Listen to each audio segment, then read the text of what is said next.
नमस्कार, मैं हूं आयुष रतरांश और आप देख रहे हैं यूपी उत्तराखंड का सबसे भरोसेमंद news channel India news. Uttarakhand Congress के अंदर एक बार फिर से सियासी तूफान मचा है और ऐसे में हार के बाद उत्तराखंड कांग्रेस पार्टी में गुटबाजी का दायरा बढ़ता हुआ दिख रहा है। यही वजह है कि कांग्रेस में विधानसभा चुनाव के परिणाम सामने आने के बाद से ही जमकर बवाल मचा हुआ है। पूर्व सीएम हरीश रावत और नेता प्रतिपक्ष रहे प्रीतम सिंह के बीच में वार पलटवार भी लगातार जारी है।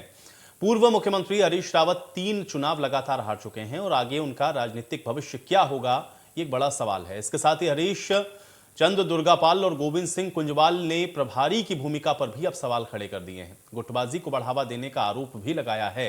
इस सब पर अपनी प्रतिक्रिया देते हुए पूर्व नेता प्रतिपक्ष प्रीतम सिंह ने यह कहा कि हरीश रावत पार्टी के वरिष्ठ नेता हैं और उनको लेकर जो भी निर्णय लेना है वो राष्ट्रीय नेतृत्व को लेना है। इसके अलावा प्रीतम सिंह ने यह भी कहा कि कांग्रेस 2022 का चुनाव हारी है और इस संबंध में यदि किसी को कुछ बोलना है तो वो समीक्षा बैठक के दौरान बोल सकता है और अगर किसी ने कुछ कह दिया है तो उसकी बात सबके सामने वो रख सकता है, लेकिन सोशल मीडिया में बयानबाजी करना ये उचित नहीं है।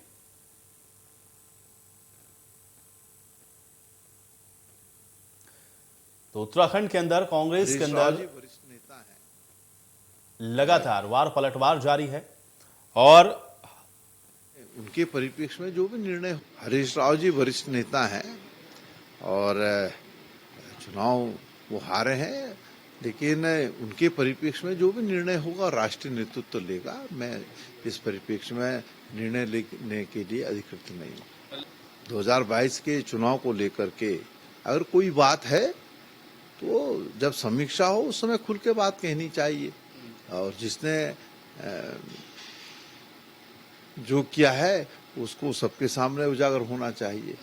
मैं तो इस परिप्रेक्ष्य में सोशल मीडिया पे या मीडिया पे बात करना कदापि उचित नहीं समझता।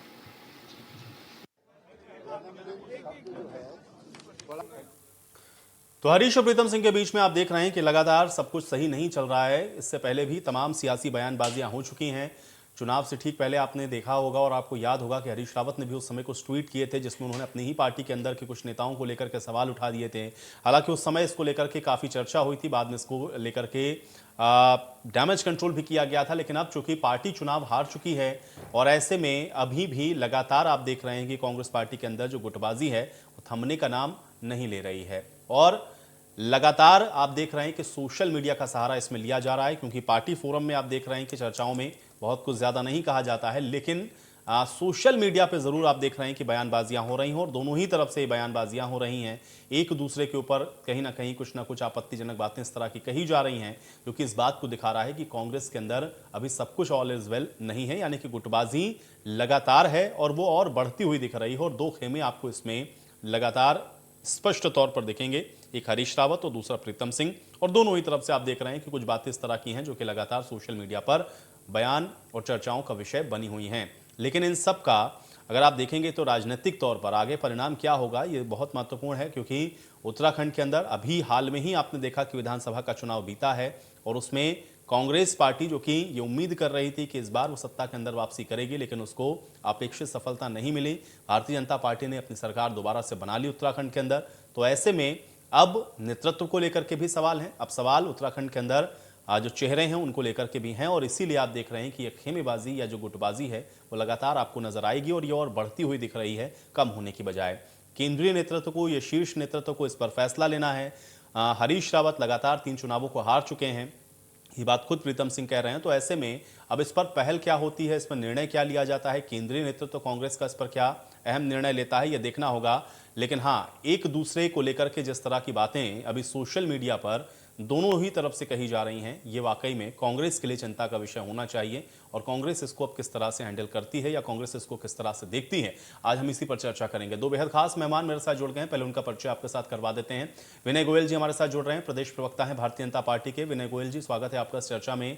और लखपत बुटोला जी हमारे साथ जुड़ रहे हैं, प्रदेश प्रवक्ता हैं कांग्रेस पार्टी के। लखपत बुटोला जी, आपका भी स्वागत है। लखपत बुटोला जी, चर्चा की शुरुआत आपसे ही करूंगा, क्योंकि सोशल मीडिया पर हम लोग कुछ देख रहे हैं और लगातार एक दूसरे को लेकर के कुछ ना कुछ बातें लिखी जा रही हैं, लेकिन अभी जो स्थितियां इस समय बनी हुई हैं इसको किस तरह से देखा जाए और क्या ये माना जाए कि कांग्रेस के अंदर अभी सब कुछ ऑल इज वेल नहीं है, क्योंकि खेमेबाजी गुटबाजी स्पष्ट तौर पर नजर आ रही है। लखपत बुटोला जी, पहला रिएक्शन चाहूंगा मैं। देखिए, कांग्रेस में जो बातें आप कह रहे हैं, जब कांग्रेस का गठन हुआ उसके बाद लगातार 1905 से लगातार सामने आती रही। कांग्रेस एक लोकतांत्रिक पार्टी है, अपनी बातें रखते हैं और अपने बातों जगह पे रखते हैं, उसमें कहाँ दिक्कतें हैं, रखनी भी चाहिए और समीक्षा भी होनी चाहिए। पार्टी ने समीक्षा भी की, उसको लेकर बात की, लेकिन देख रहा हूं कि ये लोग कहते हैं कि दो फ्रंट हैं, कांग्रेस में झगड़े हैं या गुटबाजी है, ये कतई नहीं है। अपनी बात कोई उसमें मुझे नहीं लगता कोई बुरी बात है। आप एक चीज देखेंगे कि अभी मेरे बड़े भाई गोयल साहब भी बता देंगे, भाजपा के विधायक ने तो भाजपा के प्रदेश अध्यक्ष पे महाभ्रष्टाचार के आरोप लगा दिए थे, कहा था कि मैं की जांच होनी चाहिए, राष्ट्रीय नेतृत्व के यहाँ धरना दे दूंगा। कई विधायकों ने बोला इनके, तो क्या बाजी नहीं मानी जाए, आप बताएं। और नहीं तो ये तो आप लोग कहते हैं ना, आप लोग क्या इस बात से इनकार करते हैं? आप लोग तो लगातार कहते हैं कि भाई पहले अपना घर आप देखिए। आप लोग तो भारतीय जनता पार्टी को नसीहत देते ही रहते हैं, लेकिन अपना घर भी तो देखना पड़ेगा ना भाई। प्रीतम सिंह को क्यों कहना पड़ रहा है कि जो बात कहनी है उसको आप लोग पब्लिक डोमेन में या फिर आप उसको सोशल मीडिया पे कहने के बजाय आपकी पार्टी का जो फोरम है उसमें रखें? इसका मतलब कुछ तो ऐसा है जो खड़क रहा है और जिसको सोशल मीडिया पर लिखा जा रहा है। मैं एक चीज बता रहा हूं, बातें पब्लिक, हम एक लोकतांत्रिक पार्टी में है, लोकतांत्रिक देश में, लोकतांत्रिक संविधान के अंदर है, उसमें कहाँ अपनी बात रखने में दिक्कतें हैं। हम नहीं तो प्रीतम सिंह ही कह रहे हैं ना कि सोशल मीडिया पर बयानबाजी नहीं करनी चाहिए, वो तो खुद कह रहे हैं कि नहीं करिए सोशल मीडिया पर। आप कह रहे हैं कि लोगों को बात रखनी चाहिए क्योंकि लोकतांत्रिक पार्टी है। अब आप ही कॉन्ट्राडिक्ट कर रहे हैं भाई। या तो आपके जो प्रीतम सिंह है उनकी बात को मैं सही मानूं या तो आपको मैं मानूं सही। आप नहीं, आपको ये बात माननी पड़ेगी। राहुल गांधी जी लगातार सोशल मीडिया का प्रयोग करते हैं, हमारे तमाम नेता करते हैं, हरीश रावत जी करते, प्रीतम जी करते, और लाखों करोड़ लोग उनको फॉलो भी करते। तो ये बात नहीं कि किसी ने पार्टी के लिए कोई गलत बात कही है। पार्टी में यदि कहीं पे देखिए, कांग्रेस को ये पूरी उम्मीद थी, हमारा 4.5-5% वोट परसेंट बढ़ने के बावजूद भी हम सत्ता में नहीं आए, उन कारणों की समीक्षा होनी चाहिए। क्या कारण है इन चीजों को लेकर, उस पर हमने मंथन भी किया और पार्टी के सीनियर नेता उन्होंने कई भी बातें, अभी वर्तमान में मैं आपसे कह सकता हूँ कि क्योंकि हमें राष्ट्रीय कार्यकारिणी ने वो 5 प्रदेशों अध्यक्षों से इस्तीफा लिया है, उनका इस्तीफा मांगा है, तो आगे जो कार्रवाई होगा उसको किया जाएगा। लेकिन मैं आपसे कह सकता हूँ ये कांग्रेस है, भाजपा का नहीं है कि जिसमें डिक्टेटरशिप है, जहाँ पे अमित शाह जी, मोदी जी का हंटर चलता हो, और उस हंटर पे कोई वो एक पिंजरे का शेर होता है उसकी तरह भाजपा के लोग नाचते हैं। ये कांग्रेस नहीं है। नहीं, शीर्ष नेतृत्व के खिलाफ तो कोई भी नहीं जा सकता। अभी राहुल गांधी या फिर उधर से कोई अगर आदेश आए तो क्या लखपत बुटोला जी आप चले जाएंगे? मतलब ऐसी बात आप यहाँ पे कह रहे हैं। विनय गोयल जी जवाब दीजिए। देखिए, लखपत बुटोला जी अब चैनल पर बैठे हैं और आप उनसे सवाल कर रहे हैं, तो उनकी मजबूरी है कि चाहते ना चाहते उन्हें जवाब तो देना ही पड़ेगा। लेकिन जिस प्रकार के जवाब को दे रहे हैं वो चैनल के सब लोग देख रहे हैं, आपके सारे दर्शक देख रहे हैं, आप भी समझ रहे हैं कि कहना कुछ चाहते हैं, जब मुंह से जुबान कुछ और निकल रही है, उसका मतलब कुछ और निकल रहा है।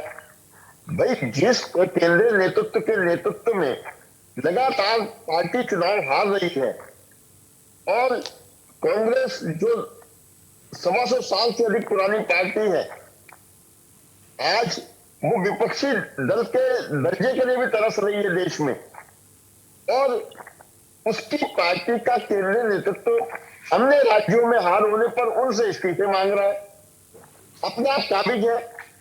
तो हर एक के लिए अलग अलग कायदा कानून है। तो मुझे लगता है कि कांग्रेस में आज न तो कोई नियम है, ना कोई कायदा है, केवल एक परिवार की पार्टी बनकर कांग्रेस रह गई है। परिवार की भक्ति में लोग लगे हुए हैं और पार्टी रसातल की ओर लगातार जा रही है। मुझे लगता है कि सोशल मीडिया के बारे में अभी मैं अपने मित्र लखपत बुटोला जी की बात सुन रहा था। सोशल मीडिया पर अगर आप अभिव्यक्ति की आजादी के नाम पर, क्या लखपत बुटोला जी ये भी अनुमति देंगे सभी को कि वो अपने घरों की निजी बातें भी शेयर करें? तो मुझे लगता है कि लखपत जी कहना कुछ और चाह रहे हैं, लेकिन उन्हें शब्द का शायद कमी पड़ रही है और मजबूरी में उन्हें बोलना पड़ रहा है। लेकिन कांग्रेस की जो स्थिति है वो निश्चित रूप से बहुत दयनीय है और अपने राजनीतिक जीवन के सबसे खराब समय से कांग्रेस गुजर रही है। कांग्रेस डूबता हुआ जहाज है और उसे पूरी तरह से डूबने में अब बहुत ज्यादा समय शेष नहीं रह गया। बुटोला जी देखिए, क्योंकि ये सोशल मीडिया वाली बात जब आई तो आपने ये भी कहा कि भाई देखिए लोकतांत्रिक पार्टी आपकी है, इसलिए किसी को कुछ भी बात अपने रखने का अधिकार है, क्योंकि यहां कोई डिक्टेटरशिप नहीं है। चुनाव के ठीक पहले भी हम लोगों ने देखा था हरीश रावत जी ने कई 3 या 4 ट्वीट थे जो कि एक साथ लगातार उन्होंने किया था, और उस समय भी ये बहुत चर्चा का विषय बना था, और उसके बाद भी ये हुआ था कि चलिए किसी तरह से इनको आप लोगों ने लाइन अप करने की कोशिश की थी। इसको खुलकर स्वीकार करने में क्या दिक्कत है? क्योंकि आप लोग तो कह रहे हो और आपने अभी खुद कहा कि आप लोग आश्वस्त थे कि भाई उस बार विधानसभा के चुनाव में आप लोगों को जीत हासिल होगी। यही तो गुटबाजी है ना लखपत बुटोला जी, कि आपको नहीं लग रहा कि इस पर कम से कम खुलकर बात होनी चाहिए? यही नुकसान पहुंचा रही है कांग्रेस पार्टी को। इसको डिनाइल मोड में क्यों चले जाते हैं या उसको डिफेंड करने की कोशिश क्यों करते हैं? क्योंकि ये तो दिख रहा है, साफ तौर पे नजर आ रहा है। बुटोला जी आपने चिंता की, इसके लिए मैं बहुत बहुत धन्यवाद, साधुवाद आपके लिए। आपकी बातों को अच्छा सा लिया जा रहा है और काम भी किया जा रहा है। स्थानीय नेतृत्व भी, शीर्ष नेतृत्व भी इस पे गंभीर है और आपने कहा बहुत धन्यवाद। लेकिन मैं एक बात कह सकता हूँ, गोयल साहब ने कहा है कि परिवारवाद की बहुत बातें कहते हैं। भाजपा को परिवारवाद से दिक्कत नहीं है, एक परिवार से दिक्कत है। उस परिवार से दिक्कत है जिसका इतिहास रहा है। मोतीलाल नेहरू 1832 में एक हेरिंग का 50,000 रुपया लेते थे, देश के लिए सबसे ज्यादा संपत्ति दान की है। जवाहरलाल नेहरू गुलाम और आजाद हिंदुस्तान के सबसे बड़े अरबपति थे। देश की आजादी के लिए 10 साल 286 दिन वो जेल में रहे। ये भाजपा के पास है? कोई कह सकता है कि जिन्होंने सेक्रीफाई किया? उस परिवार ने स्वतंत्रता के बाद भी 2 प्रधानमंत्रियों के परिवार के 2 लोगों ने शहादत दी है। भाजपा के पास है ये बताने के लिए इतिहास? अरे जिसका इतिहास होगा उस परिवार पे आप बातें कहना चाहते? आप ठीक है, राजनीति में कमजोरियां आती हैं, विचारधाराएं समय के साथ बदलती है। 139 साल पार्टी कांग्रेस पुरानी हो सकता है हमने अपने में सुधार नहीं किया हो, और उस सुधार की ओर हम मंथन करें, मंथन किया जाएगा। लेकिन आप ये कहीं उस परिवार पे आप लांछन लगाना चाहते जिस परिवार की वजह से आज आप यहाँ पे बैठे। आप 2 सीट से लेकर आज 302 पे चले गए। ये लोकतंत्र किसने दिया? उसी परिवार की देन है। इस देश के अंदर संवैधानिक ढांचे जितने मजबूत हुए हैं, पूरे देश के लोगों ने, उस परिवार का भी उसमें योगदान है। मैं ये कहता हूँ केवल परिवार का नहीं, सभी लोगों का, लेकिन उन लोगों का बड़ा योगदान रहा है। और आप सोच लीजिए कि जब मुझे चैनल के माध्यम में कहते हुए फक्र होता है कि जब देश में 1947 के राइट्स हुए थे विनय गोयल जी, तो देश तब जवाहरलाल नेहरू की हैसियत 200 करोड़ की थी। 198 करोड़ उन्होंने उन दंगों के लोगों के लिए बांटा है। आपके पास कोई नेता ऐसा? क्या नेहरू ने कोई फैक्ट्री खोली, कोई कंपनी खोली, हिंदुस्तान के अंदर में बिजनेस बढ़ाया? ये बताएं। उन देश के अंदर सबसे ज्यादा यदि संपत्तियां किसी ने दान की तो गांधी परिवार ने की है, और आप उन पे सवाल उठाते। उनसे आपको दिक्कत है क्योंकि आप उनका मुकाबला तो कर नहीं सकते, कि धूल के बराबर आप हो नहीं सकते। आज आप बड़ी बड़ी बातें कह रहे हैं। आप जिसके लिए जिम्मेदारी दी है, जनता ने जनादेश दिया है, हम उस पे आपको कोटि कोटि जनता के जनादेश को नमन करते हैं। आप 135 दिन तक डीजल पेट्रोल के दाम नहीं बढ़ाते हैं, और 10 तारीख के बाद रिजल्ट आने के बाद आप चलिए मैं इस पर जवाब लेता हूँ। 1 सेकंड विनय जी जवाब दीजिए। आपको नहीं लगता कि आप अगर परिवारवाद की बात करेंगे तो भाई देखिए वो गिनाने लगे कि भाई परिवार ने देखिए क्या कुछ किया। सुन लीजिए, सुन रहे हैं आप मेरी बात? आवाज आ रही है हमारी? जी जी विनय जी अपनी बात रखें। यही है, लखपत बुटोला जी के सब लोग देख रहे हैं। मुझे लगता है कि इन्हें शायद ये कहना चाहते हैं कि अगर नेहरू परिवार ना होता तो शायद इस देश को आजादी न मिलती, भारत ना होता। मुझे लगता है कि ये चापलूसी की पराकाष्ठा है। गोयल साहब, इतनी चापलूसी करने की लखपत बुटोला जी जैसे विद्वान आदमी को आवश्यकता नहीं है। मुझे लगता है कि भारतीय जनता पार्टी ने के बारे में ये कह रहे थे, आज भारतीय जनता पार्टी का स्थापना दिवस भी है, और हमारे डॉक्टर श्यामा प्रसाद मुखर्जी का बलिदान जम्मू कश्मीर में हुआ था, जहां से सो कॉल्ड हमारे नेहरू जी का परिवार आता है, और उसको बचाए रखने के लिए हमारे डॉक्टर श्यामा प्रसाद मुखर्जी ने बलिदान दिया था। उनका नारा था कि एक देश में 2 विधान 2 प्रधान 2 निशान नहीं चलेंगे, और उन्होंने उस समय परमिट व्यवस्था होती थी, उस परमिट व्यवस्था को तोड़कर उन्होंने जम्मू कश्मीर में प्रवेश किया। वो तो सुदूर बंगाल के रहने वाले थे, और वो भी बहुत संपन्न परिवार के थे। 33 साल की आयु में कुलपति बन गए थे कलकत्ता विश्वविद्यालय के। उन्होंने बंगाल से सुदूर कश्मीर में जाकर देश के लिए अपने प्राणों का बलिदान किया। पंडित दीनदयाल उपाध्याय जी का शत विशत शव 11 फरवरी को मुगल सराय रेलवे स्टेशन के किनारे मिला था। बलिदानों की बात हमसे ना करें कांग्रेस के लोग, किस प्रकार के बलिदान हमारे लोगों ने दिए हैं। पंडित श्यामा प्रसाद मुखर्जी और पंडित दीनदयाल उपाध्याय जी ने अपने सर्वस्व निछावर किए इस देश के लिए, भारत माता के लिए, किसी परिवार के लिए नहीं।